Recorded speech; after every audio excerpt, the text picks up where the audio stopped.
안녕하세요. 결혼을 앞두고 있던 30대 여성입니다. 도무지 잠이 오질 않아서 결국 다시 컴퓨터 앞에 앉아 이렇게 사연을 씁니다. 저는 몇 년 전부터 유기견 봉사활동을 하고 있습니다. 제가 이 봉사활동을 하게 된 계기는 참 단순했어요. 대학교 졸업을 위해서는 봉사활동 점수를 채워야 했거든요. 동물을 좋아하니까 유기견 봉사를 해봐야겠다고 생각했고요. 그렇게 시작된 일이 어쩌다 보니 지금까지 이어지게 되었네요. 이제는 파혼했기 때문에 남자친구라는 호칭도 어색하게 느껴지지만 남자친구와 만나게 된 곳도 봉사활동 현장이었습니다. 사실 봉사활동을 오래 하다 보면 느낌이란 게 있거든요. 저 사람이 여기 왜 온 건지, 얼마나 열심히 할 사람인지 그런 것들이 눈에 보인달까요.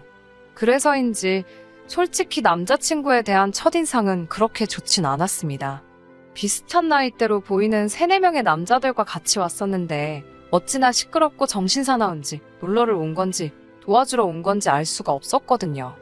하지만 2달, 3달이 지날수록 같이 왔던 친구들은 한 명씩 줄어드는 반면 남자친구는 꾸준히 모습을 보이더군요. 게다가 비슷한 나이대라곤 저와 남자친구밖에 남지 않다 보니 자의반 타의반으로 같이 움직여야 하는 상황이 생기기 시작했고요. 돌이켜 생각해보면 그러는 동안 서로 호감을 느꼈던 것 같습니다. 이후로 저희는 누가 먼저 사귀자곤 하지 않았어도 데이트를 하며 진지한 사이로 발전해 나갔고 어느 다른 커플들과 마찬가지로 행복한 연애를 하게 되었어요. 그러다 1년쯤 지났을 무렵 남자친구는 저에게 결혼하자며 청혼을 해왔지요. 청혼을 받고도 기뻐할 수만은 없었던 건 저에게는 남자친구에게 털어놓지 못한 비밀이 있었습니다. 그건 바로 제가 입양아라는 사실이었지요. 제가 입양아라는 사실을 알게 된 건 제 나이 17, 한참 사춘기로 예민한 시기였어요. 저희 부모님께서는 가능하다면 죽을 때까지 저에게 말해주지 않으려고 하셨다 했습니다. 저를 보육원에서 데리고 온 그날부터 단 한순간도 제가 부모님의 딸이 아니라고 생각해 본 적이 없으셨다며 말이에요. 하지만 사람들이 입양아에 대해 얼마나 많은 편견을 갖고 있는지 잘 알고 계셨기에 가능한 비밀로 하고 싶으셨다 했습니다. 저 역시 단 한순간도 제가 입양아일 거라곤 상상해보지도 못했습니다. 부모님 2분 다 저에게 정말 큰 사랑과 관심을 주셨기에 그런 상상을 한다는 자체가 저에겐 말이 되질 않았지요. 그럼에도 불구하고 결국 제가 진실을 알게 된 건 바로 친할머니 때문입니다. 이건 좀 벗어난 이야기이긴 합니다만 자식을 손가락에 비유할 때 이런 말을 하잖아요. 안 아픈 손가락은 없어도 덜 아픈 손가락은 있다고요. 저희 할머니에게도 일남사녀, 그러니까 저희 아버지와 4명의 고모라는 손가락이 있습니다. 그리고 저희 아버지는 그런 할머니의 손가락들 중 금태두른 손가락이었네요.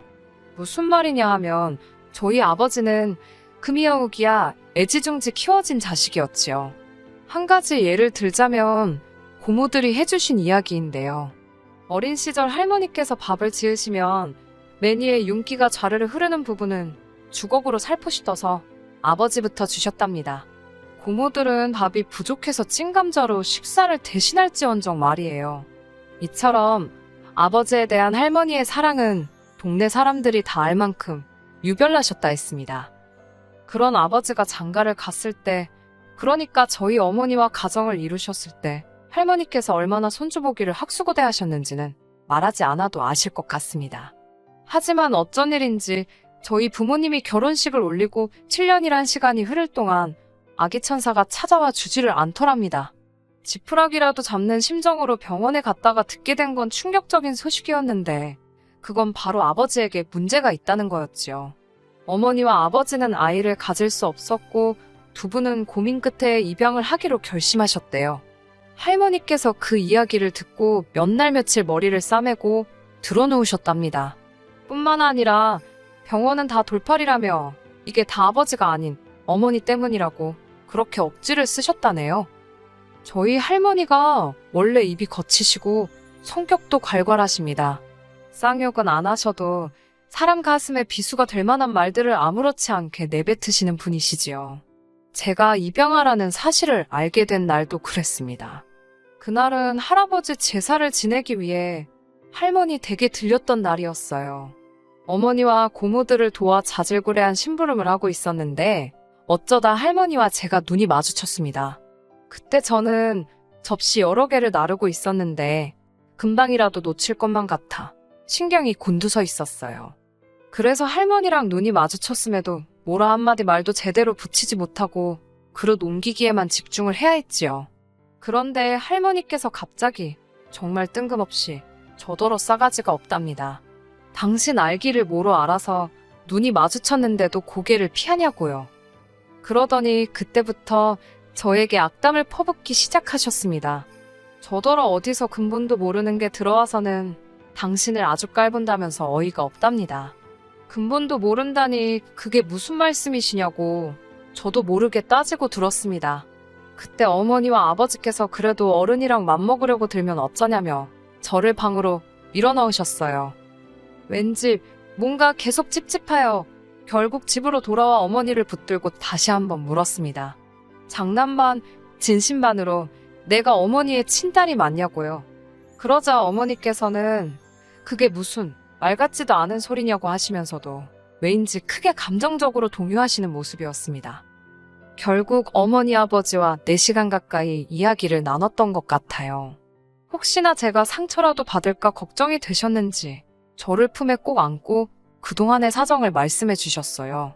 하지만 솔직히 이미 제가 받은 충격이 너무 컸던지라 아무것도 귀에 들어오지 않더군요. 이후로 한동안 힘든 시간을 보냈습니다. 하지만 부모님의 끝없는 이해와 도움으로 지금은 제가 입양아라는 사실을 잊고 그저 부모님의 하나뿐인 딸로서 살아가고 있어요. 할머니는 이미 다 알게 된 마당에 피도 한 방울 안 섞인 제가 손녀는 무슨 손녀냐며 저 보기를 거부하고 계시지만요. 상황이 이렇다 보니 주변 사람들에게 제가 입양아란 사실을 말하기가 쉽지 않았습니다. 주변 사람들은 저를 그저 성공한 사업가의 하나뿐인 외동딸로 알고 있었거든요. 저에게 잘해주는 다정한 사람들이 제가 입양아라는 걸 알면 할머니처럼 절 미워하고 인정해주지 않을까봐 무서웠어요.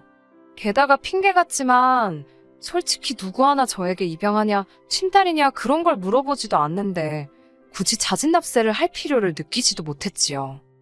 하지만 결혼 이야기가 나오기 시작하니까 과연 남자친구가 묻지 않는다고 해서 말하지 않는 게 옳은 건지 모르겠더라고요. 행여 결혼식을 올린 후 남자친구가 제가 입양아란 사실을 알게 되면 어떤 반응을 보일지도 걱정스러웠고요. 남자친구를 볼 때마다 거짓말을 하고 있는 것 같아서 마음이 불편했습니다. 결국 부모님께 어떻게 하면 좋을지 여쭈니 마음 가는 대로 하라고 하시더군요. 다만 남자친구가 있는 그대로의 저를 받아들이지 못한다 싶으면 그 결혼은 할 필요가 없는 거라고 조언해 주셨습니다. 며칠 뒤 남자친구가 저에게 자기 부모님을 소개하고 싶다고 하더군요. 그 말을 듣는 순간 이제는 정말 막다른 골목에 다다른 기분이었네요. 결국 그날 밤 남자친구와 술 한잔하면서 제가 입양아라는 사실을 털어놓았지요. 남자친구의 반응은 좀 놀란 눈치기는 했지만 제가 예상했던 것과는 많이 달랐습니다. 그게 무슨 상관이냐는 식이었지요. 남자친구의 덤덤한 반응에 오히려 제가 떨떠름할 지경이었어요. 그래도 큰 산을 넘어선 기분이라 한결 마음이 편하더군요. 하지만 막상 남자친구의 집에 도착하니 생각지도 못했던 일이 저를 기다리고 있었습니다. 바로 어머님 아버님께서 저를 대하시는 태도였어요. 예비 시댁에 인사드리러 갈 때는 다들 선물 하나는 사간다고 하길래 저도 크게 의미를 두지는 않고 예의상 한우 세트를 사갔습니다. 그러자 어머님께서는 뭘 이런 걸 다 사왔냐 하시더니 정말로 뜬금없이 그럼 저는 낳아주신 부모님과 길러주신 부모님 중 어느 쪽이랑 입맛이 비슷하냐고 물어보시더라고요. 예상치 못한 질문에 당황스러웠지만 길러주신 부모님과 비슷하지 않을까요? 라고 대답했습니다. 그리고 솔직히 낳아주신 부모님 입맛을 제가 어떻게 알겠어요? 황당해하는 저를 뒤로 하시고는 어머님은 입맛이란 게 타고나는 게 아닌가 보다며 신기하다고 중얼거리셨습니다. 너무 어이가 없었지만 어머님께서 나쁜 뜻 없이 정말 궁금해서 물어보셨을 거라고 스스로를 이해시키려고 했네요. 남자친구 어머님께서 식사 준비를 하시길래 저도 부엌으로 따라 들어갔습니다. 수저 놓고 젓가락 놓고 하는 일들을 도와드렸어요. 원래도 집에서 어머니를 자주 도와드리는 편이라 남자친구 어머님을 도와드리는데 별로 불편하단 생각은 안 했네요. 그런 저를 보고 어머님께서 가정교육은 잘 받은 것 같다고 하셨고요. 그런 칭찬을 듣자고 한 일은 아니었지만 기분이 나쁘지는 않더군요. 이후에도 어머님은 제가 하는 행동마다 잘 배웠다라든가 곱게 컸구나와 같은 칭찬을 한마디씩 해주셨어요. 그때는 어머님이 무슨 생각으로 이런 말씀을 하시는지 몰랐기 때문에 잘 보이고 있구나. 속된 말로 내가 지금 점수를 따고 있구나 싶어서 기분이 무척 좋았습니다. 식사를 하는 동안에는 아버님이 주로 대화를 이끌어 가셨습니다. 아버님께서는 저희 아버지가 하시는 사업에 큰 관심을 보이셨어요. 구체적으로 어떤 사업을 하시는지 말씀드리면 알아보시는 분도 계실 것 같아서 언급하기는 어렵지만 규모가 제법 크고 언젠간 제 것이 될 거라 하셨습니다. 하지만 할머니께서 핏줄도 아닌 외부인에게 대를 이은 사업을 넘겨줄 수는 없다며 당신 눈에 흙이 들어가기 전까진 절대로 안 된다 하셨습니다. 저도 집안에 분란을 일으키면서까지 물려받고 싶은 생각도 없기에 지금 직장 생활을 하고 있고요. 하지만 남자친구 아버님께 이런 시시콜콜한 부분까지 말씀드리진 않고 그저 아버지께서 어떤 종류의 사업을 하신다 정도만 간단하게 말씀드렸습니다. 그리고 정말 황당한 질문을 하셨는데 저희 부모님 사이에 만약에 늦게라도 자식이 생기면 저는 어떻게 되는 거냐고 물으시더군요. 처음엔 무슨 말인지 이해조차 쉽게 되지 않았습니다. 남자친구 부모님께서는 언제라도 두 분 사이에 친자식이 생기면 저는 내쳐지는 거냐고 묻고 싶으신 거였어요. 저희 부모님이 그러실 분도 아니지만 그 질문 자체로 너무 상처를 받았지요. 제가 입양하라는 사실을 아주 확실하게 상기시켜 주셨으니까요. 슬슬 불쾌한 기분이 들기 시작했을 무렵 식사가 끝났습니다. 집에 가고 싶다는 생각이 절실했는데 어머님 아버님께서는 저에게 몇 가지 더 묻고 싶다 하시면서 저를 붙잡아 앉히셨어요. 그렇게 다시 한번 어색한 대화 시간을 갖게 되었습니다. 어머님께서는 저더러 절 낳아주신 진짜 부모님에 대해서는 아는 게 좀 있냐고 물어보셨습니다. 그런 질문 자체가 불편하고 황당해서 이름이고 뭐고 아무것도 아는 게 없다고 말씀드렸지요. 그러자 이번엔 아버님께서 결혼이라는 게 남녀들이 좋아서만 되는 것도 아니고 양쪽 집안 어른들이 어떤지도 봐야 하고 라며 말끝을 흐리시더니 결혼이 제가 생각하는 것보다 훨씬 어렵고 까다로워서 그렇답니다. 그러면서 혹시 저더러 IQ 테스트는 해본 적이 있냐고 물으시더군요. 요새 누가 그런 걸 하나요? 그리고 참고로 저는 한국에서 5손가락 안에 드는 대학을 졸업하여 누구나 들으면 알 법한 직장을 다니고 있었고 어머님 아버님도 그 사실을 잘 알고 계셨습니다. 한때 결혼까지 생각했던 남자친구를 깎아내리기는 싫지만 학력이나 직업면에서 남자친구에 비해 월등히 나은 조건이었지요. 그럼에도 불구하고 제가 결혼을 결심했던 건 그의 배경이 아닌 그의 성품을 사랑했기 때문이고요. 아무튼 아버님께서 덧붙이시기를 타고난 머리가 좋은 건지 아니면 악으로 깡으로 버틴 건지 궁금하셔서 물어보셨답니다. 이후로 잠시 동안 불편한 침묵이 이어졌고 제 마음 한켠에서는 이 결혼을 하는 게 맞는 건지 모르겠다는 생각이 스멀스멀 피어오르고 있었지요. 무엇보다 절 속상하게 했던 건 이 모든 과정 속에서 남자친구는 아무런 말도 하지 않았다는 거예요. 별 반응이 없었던 건 술에 취해서 그랬던 건가 싶어서 마음이 더더욱 씁쓸해지더군요. 그때 어머님께서 질문을 해오셨습니다. 저더러 건강검진은 받아봤는지 산부인과는 가봤는지 그런 것들을 물어보셨어요. 건강검진은 부모님과 함께 거의 매년 받고 있다 말씀드리니 이번엔 유전병 같은 게 걱정이랍니다. 그런 어머님의 말씀에 딱히 뭐라고 대답을 해야 할지 모르겠더군요. 저도 정말로 절 낳아주신 친부모님께서 어떤 사람들인지 알지 못했으니까요.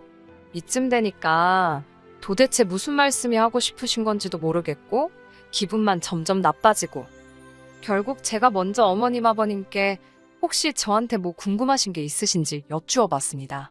저는 솔직히 저를 낳아주신 부모님에 대해서는 아는 바가 없지만 저를 길러주신 부모님에 대해서는 무엇이든 대답해드릴 수 있다고 말이지요.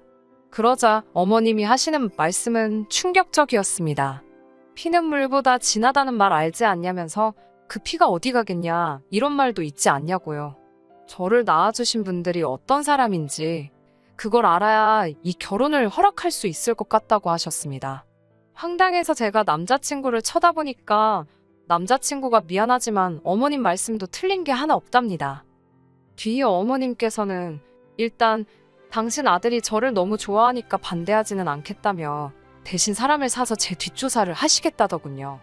그러면서 기왕 이렇게 된 거 다 같이 저를 낳아주신 부모님이 누군지 한번 찾아보자셨습니다. 제가 그 사람들을 왜 찾냐고 하니까 너의 뿌리가 궁금하지도 않냐면서 당신들은 제 출처를 확인하기 전까지는 완전히 저를 받아들일 수 없다셨습니다. 더불어 당신과 함께 건강검진도 받고 산부인과도 가서 어떤 병이나 유전적으로 하자가 없는지도 확인해보자셨어요. 말 같지도 않은 어머님의 말씀에 너무 어이가 없어서 이유를 물어볼 가치도 느끼지 못했습니다. 제가 어머님께 지금 쇼핑이라도 하시는 거냐고 저를 뭐라고 생각하시고 이렇게 무례하게 행동하시냐 물었습니다. 어머님 아버님 두 분 다 하신다는 말씀이 그러면 자기들이 뭘 믿고 당신 아들과 결혼을 시키냐입니다. 원래 부모를 보면 자식을 아는 법인데라며 말끝을 흐리셨고요.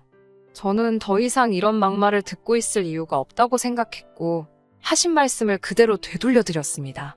어머님 아버님이 이렇게 생각이 없으시고 막말을 하시는데 거리낌이 없으신 걸 보니 남편에게 상식과 교양을 기대하긴 그른 것 같다면서 저는 그런 남자를 남편으로 맞을 생각이 조금도 없다고요. 그리고는 냉장고를 열어 제가 사왔던 한우를 다 끄집어내어 하나도 빠짐없이 챙긴 뒤 그 집을 나왔습니다. 그대로 차에 올라타니 남자친구가 이렇게 가면 키워주신 부모님 얼굴에도 똥칠하는 거라며 저더러 잘 생각하랍니다. 저는 키워주신 부모님이 아니라 그냥 부모님이라고 입 조심하라고 소리를 질렀고 그대로 차를 출발시켰습니다. 그리고는 바로 부모님 댁으로 향했어요. 인사드리러 간다던 애가 눈물 콧물을 흘리며 집에 도착했으니 부모님이 얼마나 놀라셨을지 말씀드리지 않아도 아실 거예요. 부모님께 남자친구 집에서 들었던 막말들을 전하니 무슨 그런 집구석이 다 있냐면서 크게 노하셨습니다. 이후로 며칠 동안 남자친구에게서 간간히 미안하다는 전화와 문자가 오긴 했지만 제 마음은 나아지지 않더군요. 오히려 그 집에서 바보같이 당하고 온 게 생각나 분한 마음만 커져갔습니다. 하지만 결혼한 사이도 아니다 보니 제가 실질적으로 남자친구에게 줄 수 있는 타격은 없더라고요. 그게 지금도 한이라면 한입니다. 어머니께서는 보란듯이 잘 살면 그것이 최고의 복수라며 저를 안아주셨습니다. 그리고 저에게 낳아주신 부모님이 궁금한지 물어보셨어요. 저는 궁금하지 않다고 말했습니다. 저에게는 어머니 아버지가 계시고 두 분이면 충분하다고요. 남자친구는 뭔가 깨달은 바가 있는지 아니면 자기 인생에 저 같은 여자는 다시 못 만날 걸 깨닫기라도 했는지 미안하다며 몇 번 집 앞에 찾아오기도 했습니다만 저희 아버지께 걸려서 온갖 욕이란 욕은 다 처먹었습니다. 한 번은 아버지께서 갯값은 물어주면 그만이라며 골프채를 휘두르시는 걸 간신히 말리기도 했네요. 지금 저는 부모님 댁에서 몸과 마음을 추스리며 지내고 있습니다. 입양아란 사실이 제가 아닌 척 한다고 사라지진 않겠지요. 하지만 더 이상 그 사실 때문에 주눅들어 살지 않으려고요. 그저 어머니 아버지의 하나뿐인 딸로 행복과 사랑을 누리며 살 거예요. 저와 부모님을 위해서라도 말이지요. 끝까지 들어주셔서 감사합니다. 오늘의 사연은 여기까지입니다. 구독과 좋아요, 알람 설정 부탁드리고 더 좋은 사연으로 다시 찾아뵙겠습니다. 감사합니다.